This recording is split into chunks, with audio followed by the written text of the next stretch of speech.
What is up, everyone? I'm back for Tower of God Mondays, and today we're going to review the chapter 39 of season 3, which in total chapters is episode 456, which always amazes me that Tower of God has been around that long.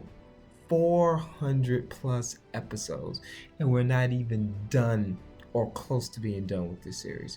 But with that being said, let me get to the review. And I have one thing to say before I get into this review any further. Never thought I'll say this out my mouth. It still disgusts me, but I kind of liked haoquin's character in this chapter.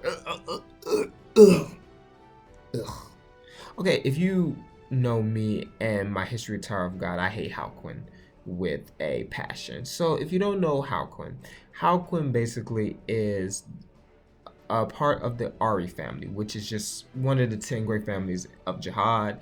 And basically, he's part of a very master swordsman-like family and attempts to surpass his father, which is why he sucks. He uses a powerful spell to chain 5 family members to his will to become the slayer known as White. So haoquin and White are 2 different people. White is basically what happens when he's complete. haoquin is basically the dominant form of the other 4. So haoquin was always a hype character to me, and I will always say this. haoquin was never really strong, just Tower of God, and the plot had to make him strong, so that way it gives our main characters some challenge along the way. But he's generically not strong. Plot poison or plot armor around him makes him strong, and that's definitely haoquin to a T in my utmost opinion. And a lot of other stuff for the reason why I don't like haoquin. You know, his mentality, his attitude, his evilness, like his just like leave stuff alone, never leave stuff alone type of thing. But today I kind of like this character, which I never thought I would say that. So Bam, Kun, and everyone basically gets locked up after going past the wall of peaceful coexistence. Caliban already intruded and he's already wreaking havoc, so they're scared that these new incomers might spoil the wreak havoc as well. So their only hope is to lock them up. Now, what I really like about this chapter, about the haoquin part, is that we meet Hats again, which again I think Hats is a great character. Not one of my favorites, but he's definitely a great character. And haoquin says the strongest line that I would ever didn't think I would hear or read from him. And he says that you can't even properly control your blade. And he's talking to Hats. You can't properly control your blade. So why do you focus on sharpening a sword that you can't even use? And these words were just very, very powerful. It shows haoquin's ability as a swordsman, but it also shows that he's not playing around. He's legit a member of the 10 families.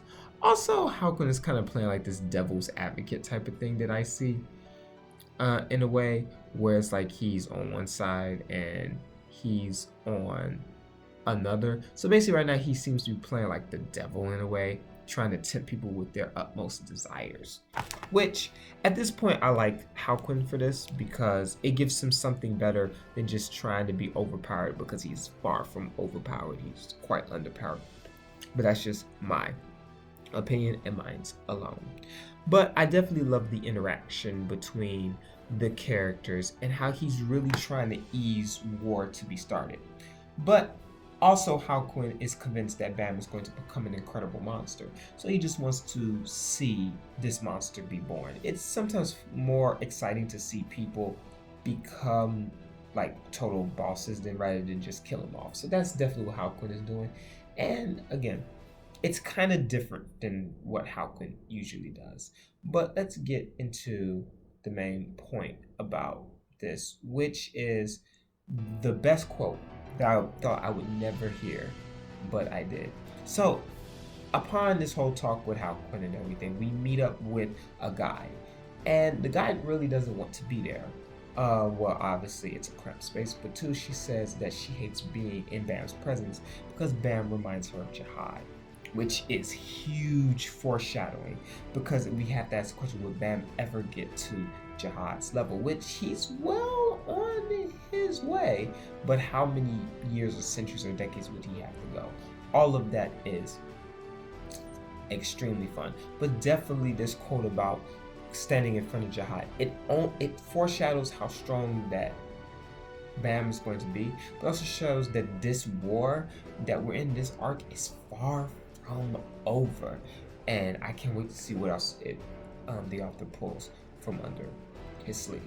So after we revealed that Bam is the incarnate of Jihad, basically the new Jihad that claims himself king of this tower, we're greeted with a little bit about Kane's past, which, again, I kind of like how Tower of God is just setting up like these small bits and crevices to bring up a bigger picture. That's definitely what I see going on here, because we only getting bits and pieces and we really don't know what's going on, but it's all more the journey to find out exactly what is, going on through your own volition.